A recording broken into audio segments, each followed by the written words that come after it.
Hey girl, I'm Jamie Constantine. I'm a wife, mom of 2 teenage boys, and a multi-passionate female entrepreneur.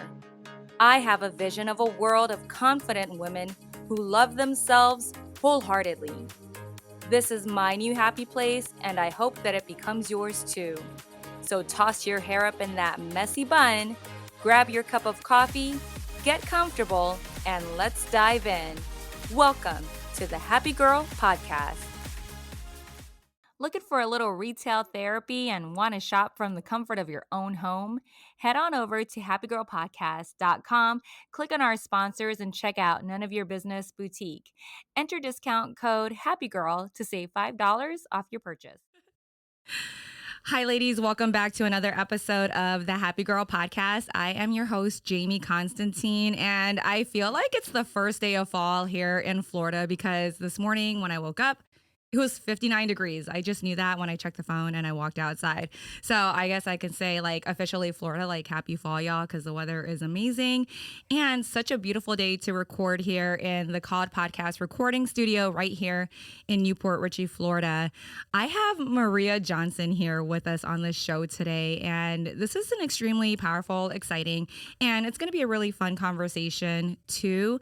We want to bring awareness, especially since it's Breast Cancer Awareness Month. Not necessarily that we have to do it in a special month, which we could do all year round, but I'm very grateful and I'm very thankful to have Maria here with us today. Maria is a mama of 3 sons and she's been promoted to grandma. The really great thing is Maria is a leader in our community and she connects people, and that's where I really got to know her a while ago. And honestly, again, I am just so thankful to have you here, Maria. Can you say hi to our listeners and tell us a little more about yourself? Good morning. Thank you so much for having me, and happy fall. Gosh, this weather is awesome, isn't it? Yes. Right? It makes you want to wear a pair of jeans and your little jacket, right? I got my cardigan just in There case. There you go. So, you know what? I really appreciate you having me on here. And when you reached out to me, and said, hey, would you love to be on the podcast show? And I love the title of it. First of all, Happy Girl, right? Because we all want to be happy. And I was just so honored about that. And so thank you so much. And, I really appreciate that because it is, an honor to be able to be here with you, but also to just really spread the mission on my journey that I've gone through. But a little bit about me. I'm not really a little bit about me, but I am a mom to 3 amazing boys. And I always call them boys, but they're really young men right now. So, and their ages are 31, 25, and 22. And I hope I got that right, boys. I'm sorry. Pressure. It's pressure. So you're on the spot right now. I'm on the spot, but that's okay. And I am promoted to grandma. So I do have 2 wonderful grandchildren, and their names are Cody and Christopher. I call Cody Peanut. So a lot of times when I say Cody, they're like, who are you talking about? And that's Peanut. And I don't know why, but I just started calling her Peanut when she was a little girl. Oh. So yeah, I was promoted to grandma, and that's really super special because I get to send them home with my son and say, you have them now and you're responsible. But I get to love them and, just be able to be that grandma. And so that's a super special thing. And when you said connecting to the community, yes, that's what I love to do. That's a passion of mine, connecting you to somebody else that may want to be on this podcast, learning about this new studio, and things like that. But it really is a passion for a couple of reasons. And that's because I love to see the connections happen. But also I love the fact that I get to make some really amazing friends, and those friendships that I've connected people with a long time ago, they're still my friends today. And so that's really super special for me. I absolutely love that. And before we even dive in a little bit further, I do have to ask, I'm actually on my 2nd cup of coffee right now, especially because it's a little early. And like I said, the weather is amazing. But do you have a favorite cup of coffee, and what is that? So I have to tell a funny story. So yes, I am a coffee lover myself, right? I can't get through the day without coffee. And just a couple weeks ago, I had gone to the grocery store, bought my coffee. And honestly, I don't have a favorite brand. brand. I just have a sale brand. Mm-hmm. But if I want to do coffee, I kind of like the flavor, like the hazelnuts, right? But the other day, well, a couple weeks ago, I should say, I bought coffee and I got home, and the next day I went to make the coffee and it was decaffeinated. Oops. And I'm like, no. Damn So it. I run to, wherever I went, very early in the morning. But so I really don't have a favorite. It's kind of funny. I just like coffee. Yeah, any And coffee is good. yeah, I think it's sometimes about the creamer, Yes. Yes, you're right? absolutely right, because you can buy hazelnut coffee, Yes. and if you just put milk in it, it's not the Eh, same. But if you right. buy regular coffee and put hazelnut creamer in it, totally different. Totally glows it up. Yes, So, yes, exactly. It just kind of refreshes it. And, so I think it's sometimes all about the creamer for me personally. right. Yeah, I agree. I Yeah. would totally agree with you on that. Yeah. Now, yeah, I also agree with you as far as connecting people in the community too. And that's something, especially if you're passionate about it, because you've been doing it for years. And I'm trying to think, like, so I first met you when I was in banking, and I feel like I don't even know how long ago that was a long Right. time ago. But you were involved in doing all of those things in the community then, and to stay with it and to keep growing and moving forward with the people in our community and with the different groups that are around. I think that's extremely great because it takes time and it takes energy. Obviously, it's such a learning opportunity. And like you're saying, you're really connecting and building relationships in that way. So there's a lot of value in that. And I was just telling Travis a little while ago that I haven't seen you in years. I know, Right. right? And fortunately, like, I have a love-hate relationship with social media. Mm-hmm. But one of the great things is it does help people stay connected and stay in touch Absolutely. with each other. And, once we discuss having you on the show, talking about, bringing awareness with breast cancer and really encouraging people to get their mammograms and take care of themselves. Like I said, we haven't seen each other in years, and I'm in downtown Newport Richey. That was crazy. And then all of a sudden, like, I saw you. You I were going to know. one of your groups there, Mhm. and I think that was the Holiday Rotary. Yes. Right? And it was just like there was something that was very special in that sense. And I'm really glad because it gave us a chance to kind of have a brief conversation, really, which is where I want to take this conversation here on the show today. And that's really about being vulnerable and having the courage, number one, to share your story on social media. Right. And then coming on the show to share it with the Happy Girl podcast listeners as well.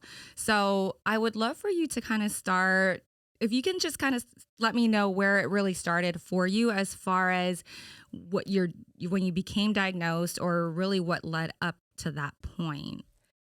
So that's, when I think about coming here today, I was like, what am I going to talk about? What am I going to say? Because it has been a huge journey. It's been, one of those journeys that you never thought you would be on, but all of a sudden I'm here. So basically, last year, I had my routine mammogram during that pandemic, where a lot of ladies did not get their mammograms done because of the pandemic, unfortunately. So I was, told basically at my appointment, my GYN appointment, it's time for your yearly mammogram. So I went ahead and I went and got my mammogram done. That was probably in July of last year. And then when those results came back, they called me and said, we don't like what we're seeing. We really need you to go and have some more tests done. And they sent me off to have a diagnostic mammogram and an ultrasound. So, of course, they try to share with you that, typically, everything's going to be fine, but we just need to make sure. So I said, okay. So, of course, I go back off to radiology. And do you ever get a gut, Jamie? Do you ever get a little gut feeling? Just a teeny tiny gut feeling? Well, while I was getting my ultrasound, I just had that teeny tiny gut feeling, but I was trying to stay super positive. So after those test results came back, they gave me another call and they said, Maria, we're not, again, liking what we see. And I'm like, well, what are you seeing really? Right. Really, what are you seeing? Because I didn't feel a lump. I didn't have any symptoms. And I said, "What are you really seeing?" And basically, it's calcifications. And I hope I get these numbers right, but for about 80% of women, when you have a calcification in your breast, they're typically fine. But if there's 20% that aren't. And so they really have to look at that a little further. And so mine were, I guess, clumped together in a certain way or formed in a certain way, whatever. If I was a radiologist, I would feel like I would know more, but Right, of but course. basically they said, now being that these results are not what we want to see, we want you to go off and have a biopsy. A biopsy? That's That's when when it it gets real, right? it got really Yeah. real at that point. And, again, you try to stay positive and motivated. And, who do you talk to about that? And, who do you say anything to about that? And I just said, you know what? All right, let's do the biopsy. But it freaked me out. It does freak you out when Mhm. you are told you have to have a biopsy to find out, obviously, if you have cancer. Right.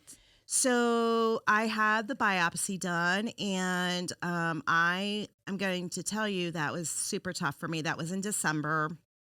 It was super tough for me, not because it hurt, but because it's really, and I'm not trying to say that when I say emotional, that it's, something that you're not strong, but it's really a mind game.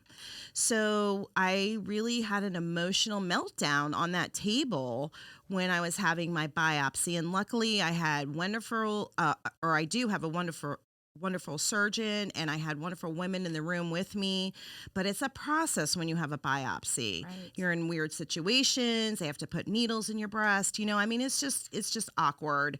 And the whole time laying there, I'm saying, I could get a diagnosis. No, I'm not. I could get a diagnosis. No, I'm not. Right. So Yeah. it's just all in your mind. And I really had a meltdown. And thank goodness for Ivy, that's the nurse liaison at the hospital.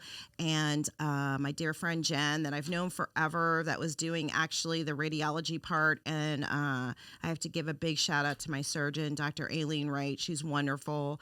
And biopsy was done. So, and it's a waiting game as well, Jamie. It's a big waiting game because, this is during COVID too. So, Right. there's a lot of appointments that they have to schedule you in. And, they're doing different things in the hospitals now. They're doing different things for procedures now. And so it's a little bit of a waiting game. And so that's tough because you want to know now. Right. Is this a problem? Is this not a problem? Am I worrying for a reason? Am I not? What's going on? So basically, I was called, or actually, I scheduled an appointment for a follow up on December 23rd with my surgeon to get results. So all these noises are going around me saying, "Oh, if they don't call you, you're going to be fine. Oh, if they don't call you, you're going to be fine. Oh, you know what? You should be fine," because I didn't get a call. Like no news is good news, No right? news is good news, right? That's what Yeah. you think about. And everybody's like, "Well, just call the doctor and find out. Call the doctor and find out." I'm like, you know what? Quite honestly, if I'm told I have breast cancer, I want to be in front of her. I don't want to be told over the phone and then hang up and say, "Oh, now let's make an appointment." Because you're going to have 101 questions all of a sudden. But if you're told you don't have breast cancer, then you can walk out of there elated and, go home. Right. So December 23rd, I walked into the doctor's office, and of course you're sitting there and you're waiting for the doctor to come in the room, and I'm waiting for the doctor to come in the room. Right? Remember, this is right before Christmas, right? So December 23rd, I'm sitting in the office, and she comes in and she looked at me and she says, "Well, Maria, your biopsy came back and you do have breast cancer." And I said, "What?" And she says, "You have breast cancer. But the good news is, if there has to be good news about breast cancer," and she said, "I'm not trying to say that there's any good news about breast cancer, but there's a diagnosis for every breast cancer, and yours is very super early staged." And mine was DCIS stage 0. Okay. There's like almost 4 stages into breast cancer, and then there's actually metastatic breast cancer.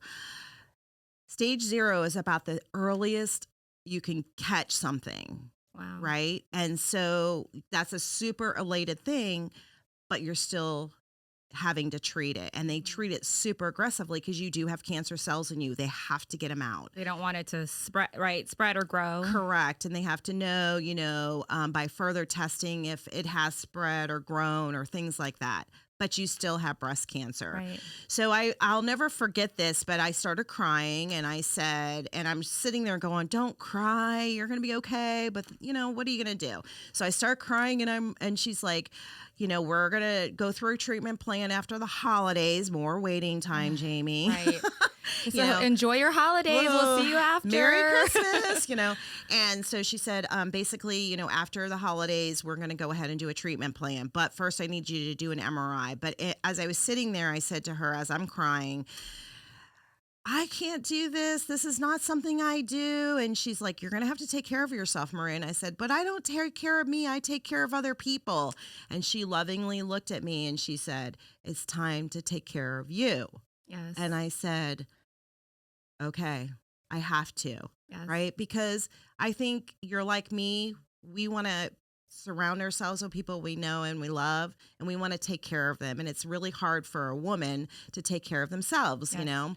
So Christmas came. My birthday came. My birthday's December 29th, so I had my birthday during that time, and then New Year's, right? This is all festive time of year. That's my sister's birthday. Really? Same. Oh, we are sisters. We are sisters. So basically, I had to wait again. But in that meantime of waiting, I had obviously shared this news with my family first and my, closest friends and people I felt that would support me. And I decided, well, I shouldn't say I decided at that point, but I had to make a decision. Am I going to come out publicly with this? Because I am very personal. I'm very personal, right? And I didn't know if I should do that. And so I did make the decision to do it because I wanted to, number one, help people. Again, that word I said to my doctor, I help people. And so I thought, you know what, if I could be a voice to people to get their mammogram, like I did, and have, maybe something caught, unfortunately, early detection it is always the key. Early detection is the key. And so off I went. I went and had, everything else done, and here I am. That's definitely a journey, right? Yeah. And maybe a lot of ladies that are listening to this episode right now have experienced something to that effect. And maybe they haven't, or maybe they're at the beginning stages right now, but it definitely helps to understand and hear what you kind of went through that process, and understand that, like you're saying, the emotions that you went through, even just getting the biopsy and the waiting and all of that's okay. And number one, we have to allow ourselves to go through that and to feel that, and not feel bad that, like, okay, I'm supposed to be superwoman. I'm supposed to be strong. Whenever something like this is happening to me or my body, I have to be like, okay, let's just keep it together. But deep down inside, it's hard. So for other women to know, and I think we all know this a lot, like, you're not alone, but it definitely helps to hear the words come from someone. Sure. Especially when it's so fresh, especially when you went through it during, like, the whole quarantine pandemic, all that kind of stuff happening. And especially when things are changing in the medical field and in the doctor's offices, where it's not the same traditional routine. So that's a process in itself. Now, I'm wondering, did you ever, a couple of things, did you ever do the self-exams that they tell you to do? And were you consistent with your annual checkups? So 2 things that you ask me are so funny, because I have a little pamphlet in my shower to do breast exams, and I was not good at it. And it's sitting right in front of me every time I take a shower, right? I'd look at it and go, whatever, like, whatever, I got to get to work, right? Or I got things to do today. So no, I did not. And did I get my annual mammogram? At first, no. I didn't. And quite honestly, it was because I didn't have health insurance. And that's we could go on a whole nother topic with that. But it was because I didn't have health insurance. And when you don't have health insurance, it detours you from doing what you need to do, getting your regular checkups. You boys too out there. So quite honestly, it does detour you. But I actually was able to find a great organization here in our own community, Premier Community Healthcare, that I have started to go to. And they have primary care to GYN to, I think now, pediatric on board. And they're for people that are not insured, and they go by sliding scale and all that, good stuff. But I started going to a GYN there, and then they actually, and they're a nonprofit here in our community too, but they actually then contract for some of these tests that you have to have done to some of these radiology facilities. And so my mammogram, I was able to go because they said, go get your mammogram. We're contracted with such and such. And, you can go get your mammogram at no cost. Wow. And so honestly, that's why I did get my mammogram, because I knew, I'll be 54 this year. I decided that, and I think I got one maybe the year before. And it's just one of those things, Yep. Jamie, that you don't even remember that if you did it or not. But some women are much better at it than I was, I'll be honest. And but it just happened to last year. They said it's time, and I was able to, go without a fee. And so it's like, okay, I need to go get this taken care of. And a little back history on that too. I was adopted at 6 months old, and so I have no history medically on my background of, did my biological mother or father have any whatever. So I know in the back of my mind that I have to be, looked at maybe a little differently than everybody. And when you fill out all those papers that you're at the doctor's office, it Yeah. says, does your mom have this? Does dad have that? Grandpa, grandma, whatever. I have to fill out not known. Right. Right. So they're super careful with you when you do something like that. So I kind of knew that, yes, I had to have this mammogram done. And, so luckily I did. But no, bad about self exams. Yeah. And I was bad about annuals. And so ladies, don't do what I did, do Yeah. that stuff. Well, I'm really glad that you said that, right? Because maybe there are some ladies out there that do that. And even if you do go to the doctor and they're like, do you check yourself? I've always kind of been like, no, number one, it is sheer, like, it's weird how it's just like kind of like laziness in a way. But then also, like, I don't know. And I'm always thinking that's something. Oh, wait, that's something that, so I don't. Yeah. What are you even feeling? You don't even know what to.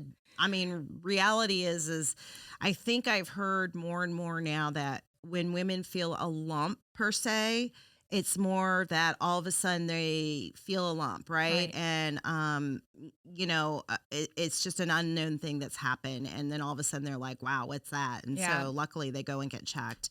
But,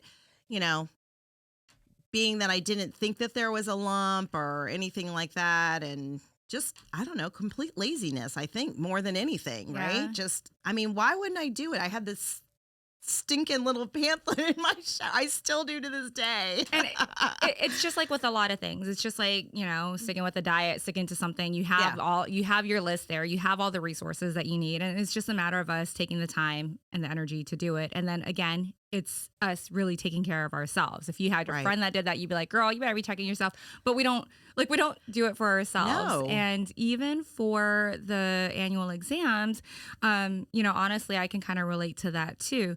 Even the moments like having health insurance. So the people that do have insurance, it's there, right? But number one, it's also like in the back of your mind, like, okay, then I'm gonna have to deal with this, and then I don't know what's covered, and I'm gonna have to find out. Yeah.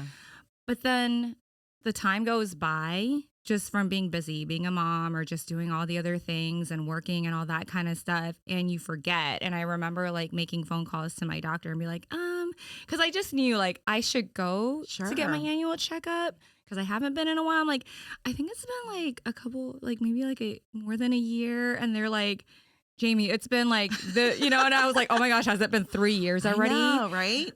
But same thing, having to getting the mammogram. I had the calcifications too. And again, fortunately, like it didn't come back as a Sure. diagnosis for breast cancer, but hearing that there's that calcification, and I think there's I forgot what it's called when you have that cystic fibrosis. Is that what it is? I'm not sure. It might be, because I still forgot. I might be saying the wrong thing, but when I Right. heard that word, I didn't know that Sure. that's what that was. And then I started not like feeling sorry for myself. And they're like, no, that's very common. But I'm like, oh, Yeah. I have cystic fibrosis I or know. whatever it is.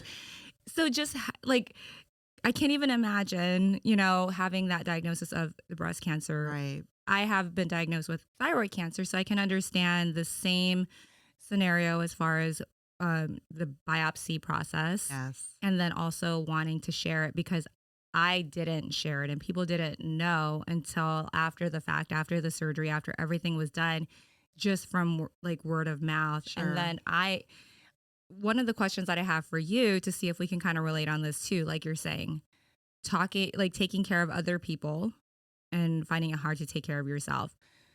Are you probably that person that's always like when your friend is sick or going through something Yeah. that you're there, you're like, Yeah. hey, what can I do? Can I cook you food? Can I bring you a meal? Can I go get something for you and drop it off? Did you have that happen to you where people were offering to take care of you and do things for you? And how willing were you to accept that from them? That's a great question, honestly, because I'm not good at that. And I was told many times that I needed to pull up my big girl Wonder Woman panties and stop it, right? Just stop that. But I don't know. I'm just a little humble in that sense. And I just realized that I couldn't do this without people.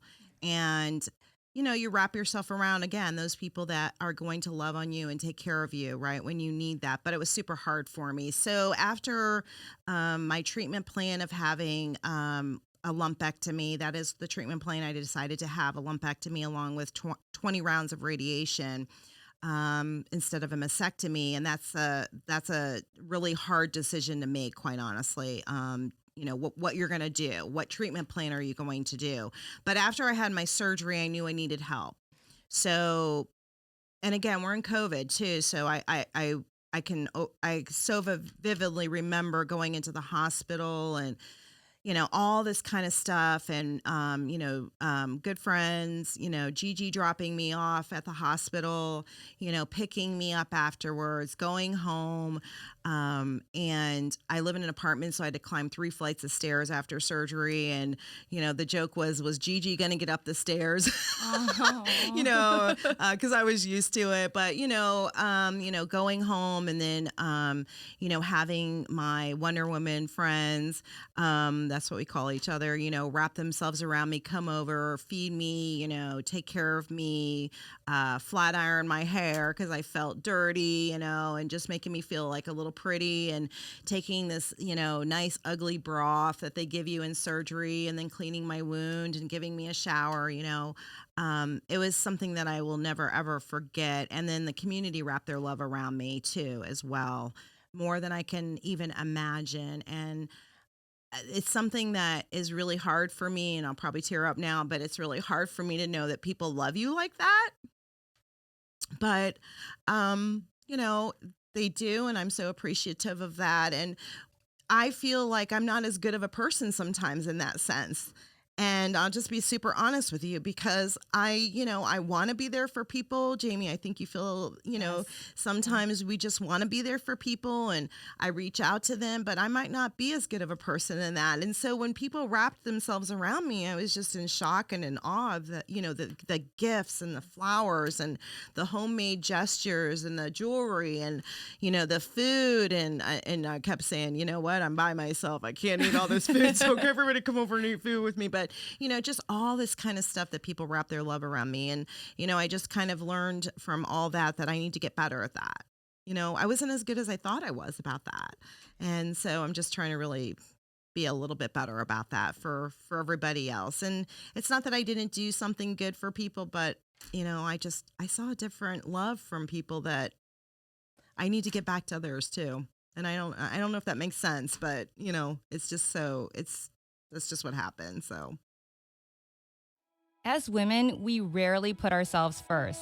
Isn't it time to pamper yourself? I want to tell you about Bella Body Contouring Spa, an unrivaled health spa located in Trinity, Florida. Bella Body Contouring offers an exclusive collection of non-invasive body contouring services that will help you achieve your body contouring goals. Through advanced techniques and the use of FDA-approved technology, their team of technicians delivers high-end results at the level care you need. Their services are designed to tighten, smooth, reduce, and renew your skin so you can get back to life feeling your best. Be bold, feel free, and beautiful, and leave confident. Mention this ad and take 10% off any service. Yeah, of course, that makes so much sense, Maria, because it kind of opens your heart a little more, because if you haven't experienced it and then you do, you really start to be like, wow, like the way that they made you feel, they didn't They didn't have to do that, and they did. And yes, it is a good reminder for us to do good things for other people too, and really kind of, where how it made you feel. You want to be able to help other people in that same way.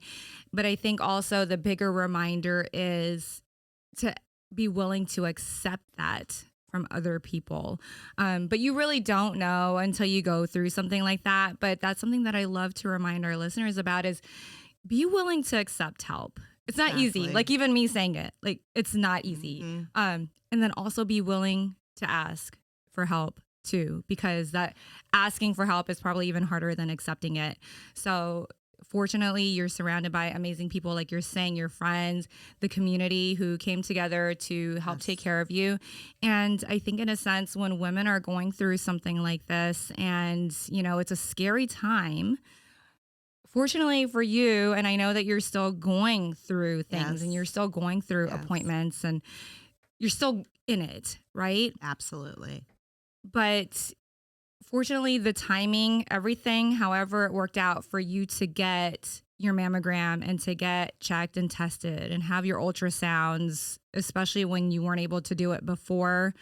Some people right now, I mean, if they're listening, they have that opportunity to do it. So that's one of the big things is that reminder, because we don't know where they are in that stage and we don't know where their body is, but the not early detection, but I guess taking that time and other things are important to us in our life, but I guess really understanding that is something important that has to be done. Yeah. And I love the fact that you said that, asking for help is just as important. And I'm super bad at that. And again, I'm told, and Robin's probably listening to this and laughing at me because she's really one of the biggest people that say, you need to ask for help. You need to ask for help. And, stop that. Again, I'm going to reference it, but, put on your big girl Wonder Woman panties and just ask if you need help. But it's hard to do that, and I've learned to do it a little better. I'm not perfect at that at all.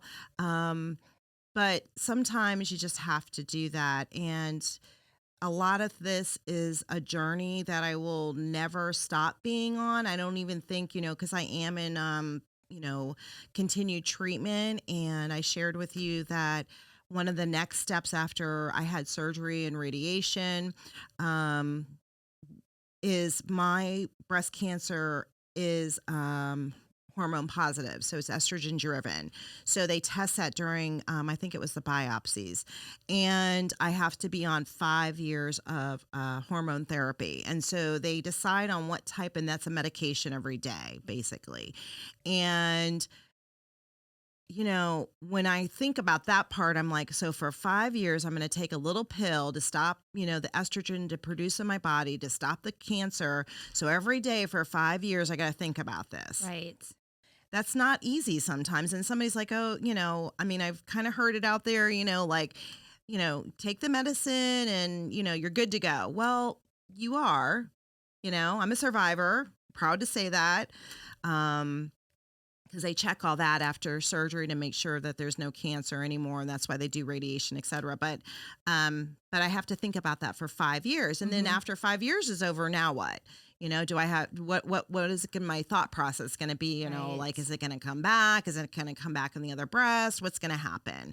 And then I'll share this on this podcast, but I shared with you that I found a lump again in the same breast. Just pretty recently, a couple weeks ago, and scared me. Right. Like, I just went through this. No, right? Now all of a sudden, remember we were just talking about lumps, right? Yeah. But I found one, and it was very prominent, and I said, no way. No way. Well, luckily, I was able to go get some more testing done, and they found out it was just a cyst. And I say just a cyst because it is not a cancerous cyst, so thank God about that. But here we go again on having to think about, those things are going to maybe happen and I'm going to be freaked out again. Right. And they have to remove it. And then, on and on we go. So, the continual treatment plan for somebody that's diagnosed with not just breast cancer, but any type of cancer is just going to always be there in your mind. Yes. And I struggle sometimes with it, and then I'm really good about it. Mhm. So it's a process you go through.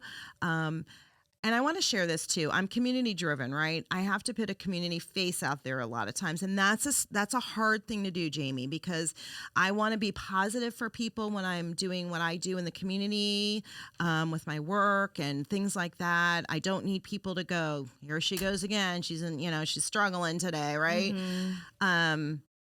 But it's hard because you hold stuff in when you do that. Right. And then stuff comes out, um, at weird moments. Right.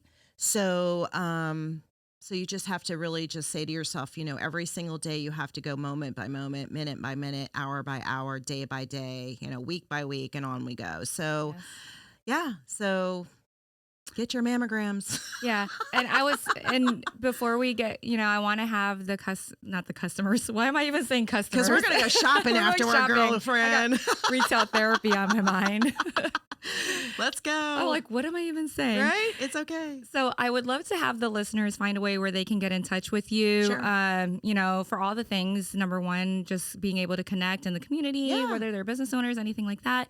And then also, if they did have, you probably have more information with the resources of what you went through, for people that may not be covered by insurance. So that's definitely, I honestly didn't even know that was a possibility. So that would be a great resource, and they can get in touch with you for that. But I really do love how you touched on really that vulnerability aspect of showing up, being a positive influence. Yeah. You're still being authentic. You're still being genuine and keeping that, happy vibe, or really just, you don't want to be a downer. I think there's a difference in people showing up real, and there's a difference in people where they're just like, oh, I had another treatment today. I know. I'm not trying to say anything bad about people like that, and sometimes, even though sharing your story is a great way to bring awareness, and it's a great way for people to see who you truly are, doesn't necessarily mean it's the time or the place to show up that way. But the great thing is that you realize it, and you realize how I'm showing up in the community. It's not a fake persona. Yeah. It's really showing up as that brighter, higher version of yourself, right? And you do it not only for other people, you're doing it for yourself, because that's how you kind of hold yourself together too. But again, there is that side that is the true, real side. And it's not always that great. And it gets dark, and it's very deep. And I think I think one of the things is, hearing it from somebody that's gone through that, whether you're listening to this and you're going through it yourself, or you have a family member that is going through that, just understand. And I think family members get it, because they're already so worried, for their mom or their sister or anybody like that. Just understand, they're not always going to be happy. And I think people the women that are going through it have to be okay with knowing your family knows, your family or your friends know that you're struggling. Your family and your friends know that you're going through something, and it's hard. So don't feel that pressure to feel like you have to show up that way for them. Right. I think that's a really important thing. And I'm really glad that you opened up about that part too, because we have to give each other that permission to allow ourselves to just not be okay sometimes. Exactly. And people understand. They get it. Well, again, I love your title, the Happy Girl Podcast, but we're not always happy. Right. We're struggling sometimes inside, and it's not struggling because we're weak. It's just a struggle because of life, Right. And my case, I struggled a lot too, Jamie, because I felt like, what am I complaining about when there's so many more women that have had more serious diagnoses than mine? COVID has hit somebody's family. Somebody else was diagnosed with cancer. On and on I could go. Why am I struggling? Yeah. But it's my own internal struggle, and I've had to learn that that's okay. but that's super hard still, even when I say that, you Right. know? So I just really try to be real. And I really try to say to people, I am a very happy person. I love to have a lot of fun. I love to laugh. But there's times when I struggle with that, Yeah. So, and it's okay. It's Yes. okay. It is okay to do that. And, again, I just try to be as positive as I can be, but I'm only human as well. Of So, course. and in regards to how to get a hold of me, I would love to be able to, share anything with anyone. But I'm going to have to say this too. I have a lot of pink sister friends out there. And what I mean by that is a lot of dear, dear friends that have gone through breast cancer too, in our own community, with even bigger diagnoses than me, right? And they were really an impact for me. I thought of them, a lot when I went through my own thing. And they don't know this, but they really got me through a lot because I just thought about them and what they've gone through. And so to all my pink sisters out there, I give you so much love. But I would love to just be able to, for anybody that needs that support and that help, just for somebody to be able to share and laugh and say, this really sucks, Yeah. quite honestly. And I'm here for you. And what can we do if it's just giving each other a hug and that's it. I would love to do that. So, what I do in the community is something that I, have such a passion for. So I have an email, a work email. So if anybody wants to get a hold of me with the West Pasco Business Association, it's maria@wpba.biz. So they can get a hold of me that way. I am on Facebook, and my name on Facebook is Maria Faith. It's not Johnson, and that's so funny. They're like, should I call you Johnson or Faith? And I'm like, it's okay, you can call me whatever. But so you can private message me, and we can become friends, and but I would love to be able to share. I do have a lot of resources that I've learned about personally. We have a breast and cervical program through our health department that I went through as well. And you do have to qualify for it, but a lot of people don't know about that breast and cervical program. Yeah. And so that's another thing I'd love to spread in the community as well. And, there's a lot of places, especially in October, that give discounted, if not free, mammograms right now. So you just have to pick up the phone and give them a call. So, I don't know it all. I don't have all the information, but I'm surely, willing to help somebody that needs that support and that help. And, I really just kind of want to say this to Jamie before, we get off of here. But, the three words I used during my breast cancer journey was faith, hope, and love. And I think that I just kind of saw people, out there having a diagnosis like breast cancer, and they were all using these great little quotes and mottos and words. And I'm like, what am I going to use? What am I going to do? I need some sort of branding. I want to be just like you, right? And faith is my middle name, and I've always loved that. And I think now I know why my mom and dad use that for me. Yes. And I just had a lot of faith, and faith could be anything to anybody, whatever their faith is, Yeah. right? And then hope, of course, was the hope that I would get better, the hope that I would get through this. The hope that if anybody else is diagnosed with whatever or has a struggle, that they can as well. And of course, to top it off, love, the love of people around me, the love I have to have in myself to get through this, right? The love of you, and, just so much love. And we have a great community. And so the love of the community. And so I just used faith, hope, and love, and I've stuck with it, and I'm never gonna stop. And I use it now for a lot of other things. It's not just for breast cancer.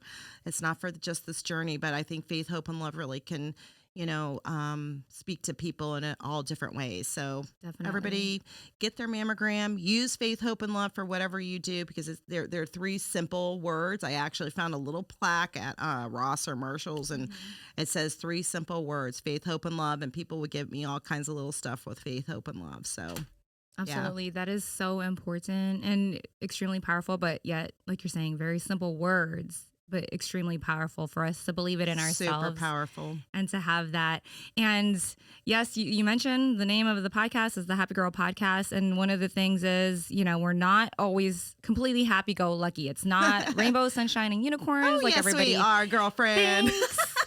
So if they see me or you or us being real, that's a part of living our best life. And that is my whole purpose with this podcast, is to show the real side of people, for you to share your story and to let people know that that's okay. But really, that's a part of going through it in order for us to ultimately live our most happy and joyful lives. Yes. Now, before we get off of this episode, I do want to know, with all that being said, what sparks happiness for you? I know that could be so many things.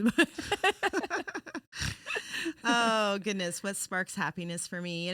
Quite honestly, I love being around my boys, even though they're all young men. I keep saying the boys thing, but they're really young men. I do the same. And whatever. You're a boy mom, right? So, but being around my kids, being around my grandkids, being around my family. As you saw, I took a huge, trip with my mom and dad for 5 weeks. That was amazing. Right. And went out west and called that Faith Can Move Mountains. So that was my title for that trip, Nice. And that was amazing to do with my mom and dad and spend time with them and my brother and his little boy.